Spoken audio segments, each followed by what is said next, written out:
Today is January 25th, 2021. The Arizona GOP falls wholly in line with Trump. Biden signs an executive order that could allow for transgender girls to participate in high school sports, and Republicans try to ice the impeachment proceedings.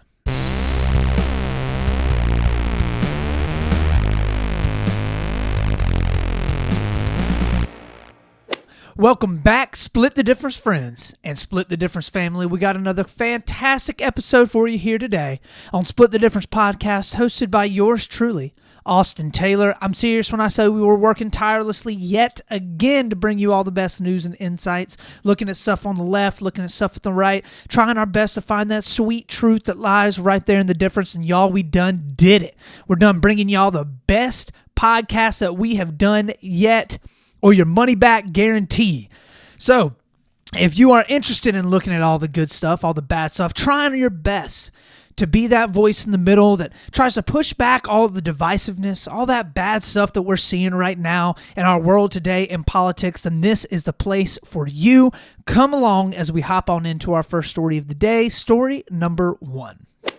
So for our first story of the day, the Arizona GOP, the good old party, goes and backs Trump wholeheartedly. I mean, they go after it, okay? So the Arizona GOP voted to censure 3 Republicans that have openly voiced problems with Trump. All of them, of course, out of Arizona. So the first is Governor Doug Ducey. Second is former Senator Jeff Flake.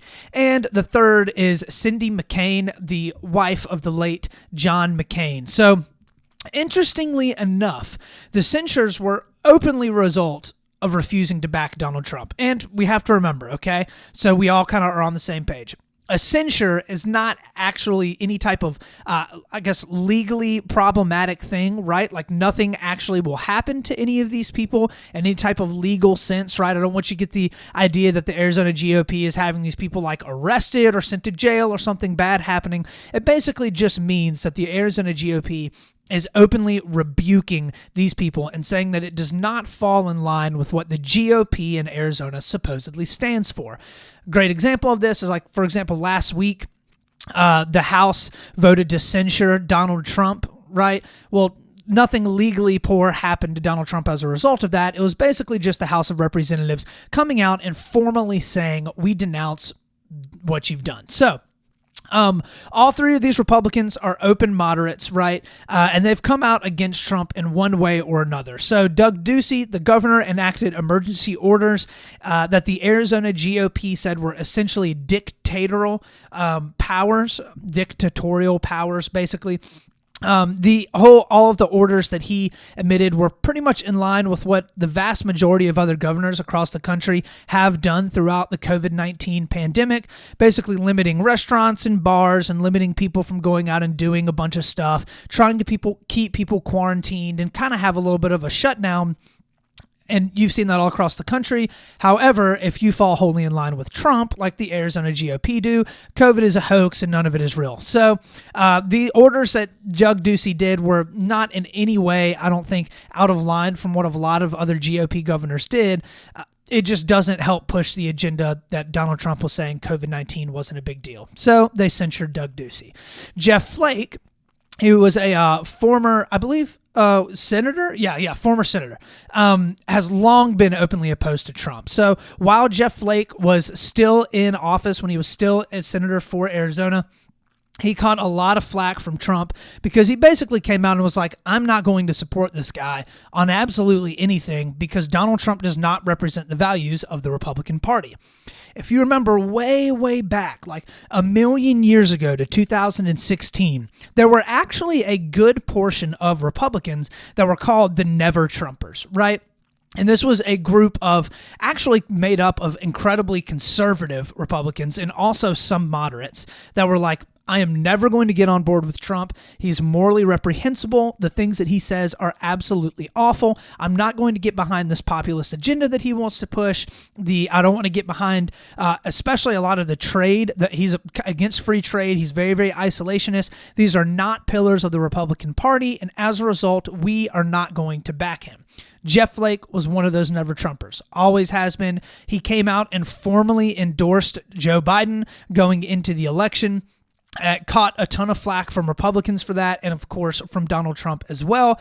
And as a result, the Arizona GOP came out and said that Jeb Flake was now basically a liberal, and he should be censured by the GOP. Cindy McCain also endorsed Biden. If you remember, Donald Trump and John McCain had a lot of history. Donald Trump said a bunch of absolutely horrendous things about John McCain. John McCain was an open moderate, right? He was not your far right-wing conservative Republican. He was fairly conservative at that point in time, especially around 2008 and when he ran against Obama, and then his tenure all the way up in Congress. In Arizona, in order to be elected at that point in time, you had to be at least relatively conservative. So John McCain, of course, held conservative and Republican, pillared, principled, ideologies. However, he was not going to be he's not necessarily like a Mitch McConnell, right? John McCain was willing to reach across the aisle. Honestly, in some ways, he was a little bit similar to maybe like a Mitt Romney today, even though Mitt Romney really even just 8 or 10 years ago would have been considered pretty conservative by the majority of the Republican Party. Trump, I think, has kind of pulled people in a more conservative direction. But so Cindy McCain came out and endorsed Biden and was accused by the Arizona GOP of supporting and pushing, quote, leftist policies, and actually saying that she doesn't support Donald Trump, and that's why she's being censured. So interestingly enough, there's a lot of people on the Republican side of the aisle that are looking at this as almost kind of like the first of many that are kind of like purity tests, quote unquote, right? Sent from a pro-Trump faction of the GOP.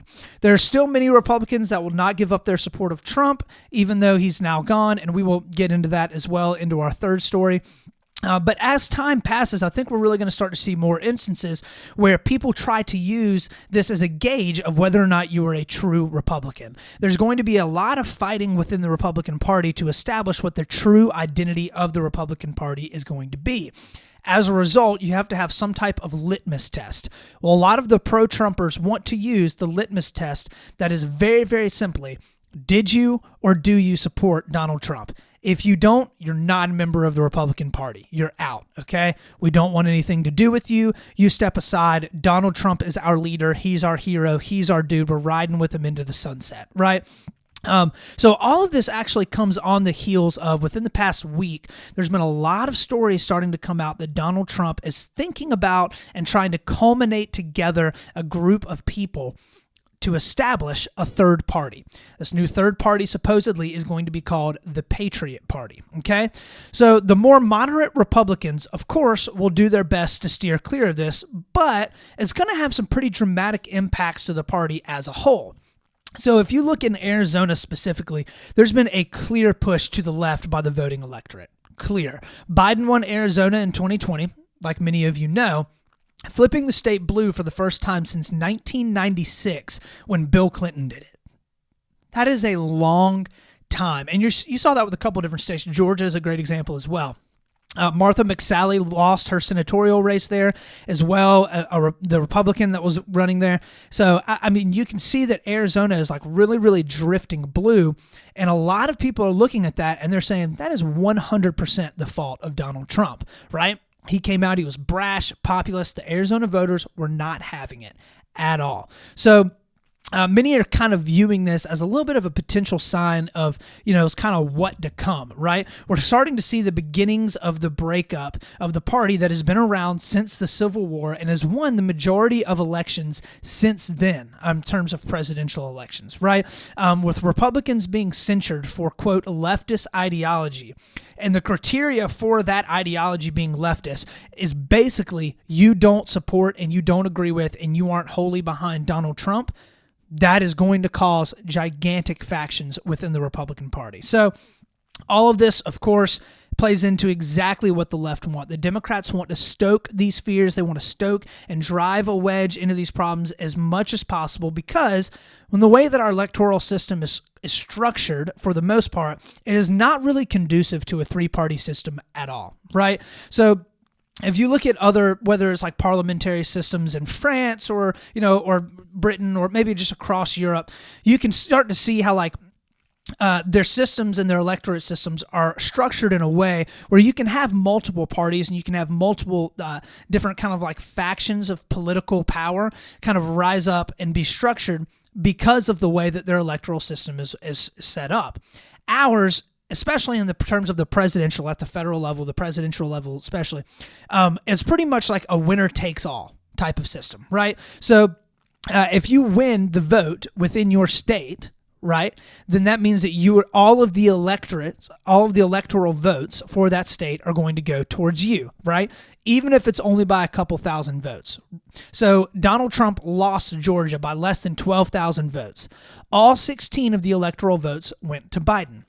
So what that would mean is if there's a new Patriot Party that is solely Donald Trump and Donald Trump supporters, then there's a Republican Party, and then there's a Democratic Party. The vast majority of the Democrats, right, are going to be voting on the Democratic ticket. Whereas the Republicans are going to have their vote split in half between those that support Donald Trump and then those that are going to remain loyal to the Republican Party, right? Effectively splitting the Republican vote, giving the Democrats the most votes for their one party out of all of the parties that are there present. Thus, you had the Democrats winning the elections. So now, at this point, the future of the Republican Party now kind of rests in the hands of traditional GOP, basically rebranding and working to figure out how to move on post-Trump. Are they going to be able to consolidate power and convince people to vote for them, even though Donald Trump is not there? Tough call for a lot of people in the GOP right now. We can see that for a couple states, though, they're 100% backing Donald Trump, maybe to their detriment in the future. Who knows? So with all of that having been said, let's hop on into our second story of the day, story number 2.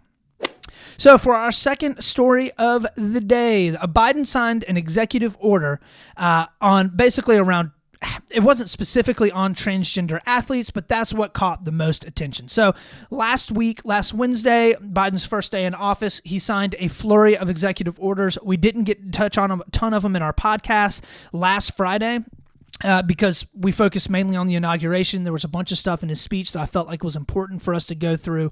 It's a bellwether moment in politics when you have a president that's inaugurated. It only happens once every 4 years, so that's what we focused on.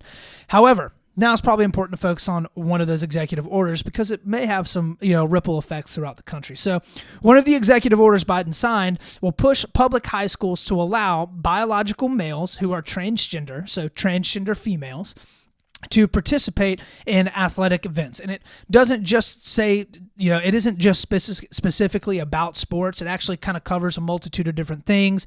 It states stuff around like them allowing them to go in the bathrooms that they want, the locker rooms that they want. There's one small bit of language around sports. So basically the idea behind it is if the publicly funded schools do not comply, they will face administrative action from the education department, either by fine or by loss of funding. So shortly after he signed this, the hashtag Biden erased women started trending all over Twitter. Okay. It just blew up. Everybody was tweeting it. A whole bunch of people were kind of in this big firestorm back and forth, caused a whole bunch of different debates. So with all of that having been said, let's hop on real quick. This is Fox News reporting on this now. Of President Biden's first executive orders was to allow transgender athletes to participate in girls' sports. Quoting his order, children should be able to learn without worrying about whether they will be denied access to the restroom, the locker room, or school sports. The ACLU says this. Their deputy director for transgender justice states that attempt to bar trans girls from sports, regardless of age or of transition, medical intervention, or anything else, with the new federal administration will now be risking lawsuits by the federal government, Justice Department intervention, and the loss of federal funding. Okay, so before... Okay, I can hear all of my more left-leaning listeners and subscribers right now. That is the most biased news source that you could possibly use in order to be able to do this. I hear you. I hear you on this. Fox News obviously is going to have a right-leaning bent. That's their shtick. That's their thing. However, it was actually really, really difficult to get any reporting on this from a left-leaning source. So what I found often, like a lot of times, is this, especially on the subject of gender identity and transgender activism, the more left-leaning sources actually don't cover it all that much. They pretty much just kind of ignore it outside of maybe like opinion articles and stuff on like maybe Huffington Post or NBC News or MSNBC, because the majority of the people, even on the left, actually don't really support the inclusion of transgender women in female sports.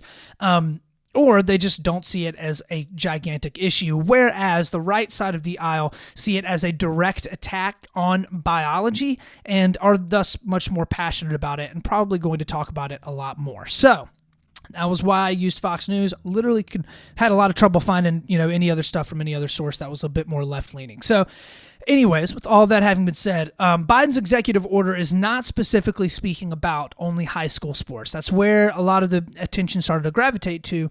But however, because of the broad language that is used, and, sports, the word sports being used in the language of one of the sentences, it will, of course, be used as justification for allowing transgender females to compete with girls and women within the sports at a high school and middle school level. So there are currently guidelines that are set out by the International Olympic Committee, the IOC, that have certain requirements that have to be met in order for trans women to compete against women, other biological females. The NCAA also has guidelines as well where they're not required to actually have a successful gender-changing surgery, but it does require a full year of hormone replacement therapy, basically the lowering of testosterone, especially in order for a trans female to be able to compete. But all of that complexity is not at the high school level as of now, right? So a lot of people are looking at this and they're like, well, this is incredibly broad, open stroke language, somewhat taking out of context a Supreme Court ruling that happened just last year in 2020 that basically said you could not discriminate against people for their gender identity or whether they were transgender. So a lot of complexity to this. So what is the left and what is the right thing? The left is actually somewhat split on this. I know it seems like there's like this big unified front from the left side of the aisle that's basically for transgender athletes and for transgender rights and activism, but that's actually not really true. I think those are probably just the loudest voices that we often hear, but the left is kind of torn between the promotion of trans inclusion and protections of trans activities and, protection of women athletes. And basically the more progressive wing of the left applaud this because they view it as a step towards protecting and legitimizing the place of transgender students in the United States. Whereas there's a more of a, I guess, it's primarily backed by more feminists on the left side of the aisle that actually view a lot of the transgender activism as taking away from the rights of and the accomplishments of women. So we'll kind of break both of those two views down, all right? So the first view that is totally for all of the transgender inclusion and everything, promoting transgender activism, people in this group believe that not allowing trans women to compete with other women tells the trans women that they are not who they believe that they are and discriminates against them based upon their gender identity. So the promotion here would be to push to allow transgender women who were a biological male and have transitioned to a female to be allowed to participate in biological female sports because it would basically be affirming them as women, right? The other portion of the left, primarily led by feminists, like I said before, believe this action actually hurts biological women that are competing in sports. Their main argument relies on the fact that even though biological males have undergone hormone replacement therapy, they are still biologically different from females that they compete against. They have larger hearts, lungs, greater bone density, more muscle mass, etc. And as a result, they will be able to beat women in pretty much whatever sport they compete in because they have the benefit of biological males' physical advantages, right? Because they were born a biological male. So what does the right side of the aisle say? The right is totally united against this. You pretty much are not going to find somebody on the right side of the aisle. It'll be tough to find someone on the right side of the aisle that is actually for a lot of trans activism. However, the argument from the right is not necessarily just to protect female athletes. It's mainly because they don't want the promulgation of law that would further promote the agenda of transgender activism. So that's not to say that the right side of the aisle doesn't care for women's rights at all or the equality of genders. I think it's just that the fighting against punishment dealt out by the federal government for not supporting transgender ideology is far more important to the right than maybe the protection of like women's state records at the high school or collegiate record, if that makes sense. So there's a big difference between wanting women to be able to have a fair shot in sporting events and the deeper argument of not wanting government to be involved in a situation at all, especially because the right thinks that this is actually more of a moral argument as opposed to a legislative or a governmental argument, right? They view the affirmation of transgender activism as a rebuke against especially more Judeo-Christian line of thinking that there are only biological males and females, right? So, with all of that, both sides of the aisle have some good and some bad, okay? The left's argument that it is the responsibility of the government to protect its citizens from discrimination, absolutely true, right? Just in the same way that you would hope and you would expect for the government to step in and punish racial or religious or any other type of discrimination, they also need to step in and protect the rights of trans citizens that would be having their rights stripped or taken away from them simply because they are transgender, okay? Totally fair. However, the argument that trans females do not have the government-mandated right to compete in women's sports is also a fair argument as well, okay? People, of course, do and should have the right to transition and do whatever they want with their body under the Constitution of the United States. All right? People can do with their bodies what they feel like they want to do with, okay? The government shouldn't step in and tell them what they can and can't do, so long as it's not causing, of course, immediate harm to those that are around them. This executive order seeks to also implement and give them the right to compete in whichever gender of sports that they wish to actually compete in, right? So it says not only do you have the right to transition to whatever gender that you feel you're most comfortable with, but you also have the right to compete in the sports activities for whichever gender that you want to as well. And that's where a lot of the argument starts to break down. So what do I think about all this? So it is a fact that there are physical differences between biological males and females. There just are. There's a lot of stuff that comes out saying that there's no differences between males and females. That is categorically, unequivocally, completely false, right? It just is. The fastest female sprinter in the entire world is American Allison Felix, okay? Incredibly talented athlete. She has more Olympic gold medals than Usain Bolt, has all but completely dominated the women's sprinting world at a world level record, or at a world record level for years now, okay? Her personal record, the best that she's ever ran for a 400-meter sprint, is 49.26 seconds, okay? There are currently 300 male high school track athletes just in America that are faster than her. She's the best sprinter in women's history. There's 300 high school boys that can beat her. It's incredibly clear that there are differences between the male and female biological bodies, right? It's just how it is, okay? And there have already been a multitude of world records that have been absolutely shattered by trans females in weightlifting and in other sports. They've gotten a lot of news and a lot of headlines. So it's clear that, should trans women be allowed to compete, they will, of course, absolutely dominate. There's no question about that. The question then is, should the federal government step in and allow this to the detriment of biological women competing? Personally, I do not think that trans women athletes should be allowed to compete with biological women.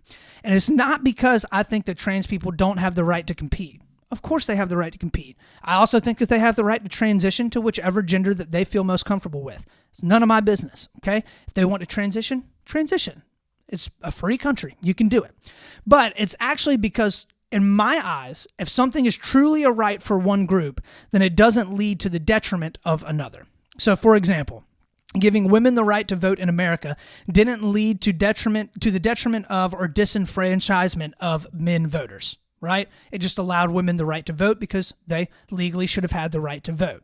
Allowing black people the right to have access to the same public facilities as white people didn't eliminate white people, the ability of white people to go to the bathroom, right? It just gave black people the rights that they should have had to begin with.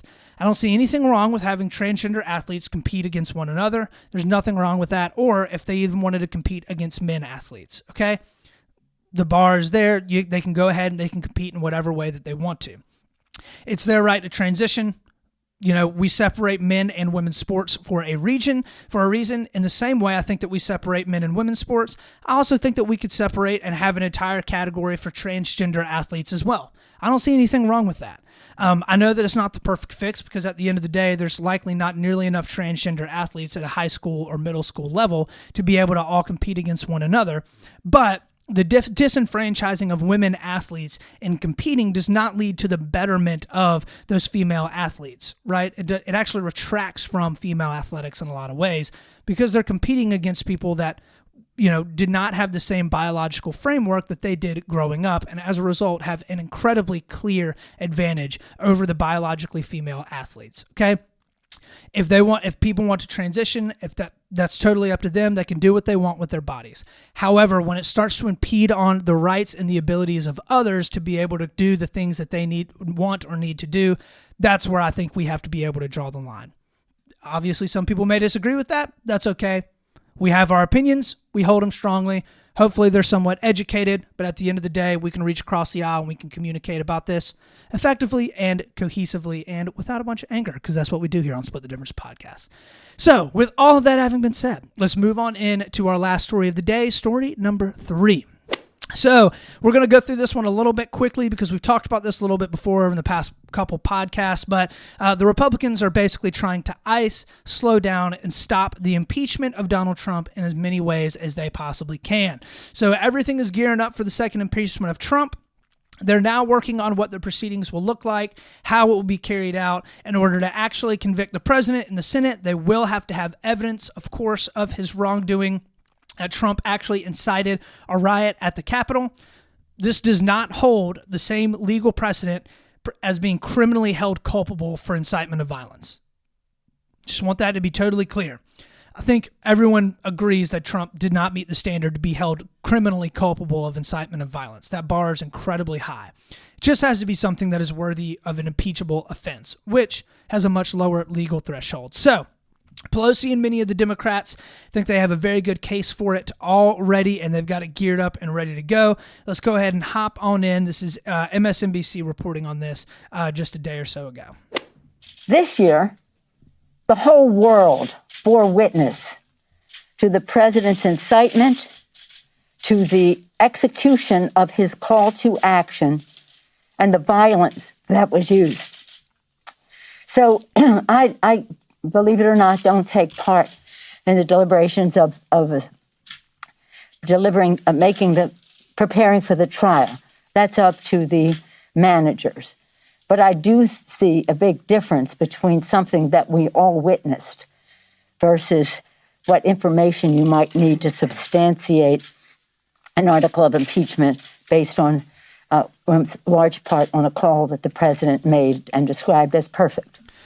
Okay, so there she's talking a little bit about the difference in the substantiation of evidence between the first impeachment and now this impeachment, which I think Pelosi is honestly pretty spot on that. Trump publicly came out in a rally that was televised on national television, provoking and promoting his people to literally march down to the Capitol and told them that he was going to march with them. Not a good look. The first impeachment was on a pretty shady phone call that Donald Trump had with your Ukrainian president. You can't. It's difficult to kind of go back and forth. It was very, very easy, I think, to argue both ways on it. This one, a little bit more difficult on the Trump team to be able to argue against. So much of what you're seeing the Republicans do right now is trying to avoid the inevitable. Okay, many have said that it isn't clear whether or not you can impeach a previous president because the president is now currently out of office, mainly because it's never been done before. However, a lot of legal scholars agree that that's actually not the case. Most people cite Secretary of War William Belknap, who was he was impeached after he was a Secretary of War in 1876. He was impeached after he left office. So we at least have precedent that even within the executive cabinet, that someone was left office and was actually impeached after they left. So many Republicans are also saying that this will just further divide the country and that it should be avoided as a result of that. Also, an incredibly weak argument coming from the Republicans right now.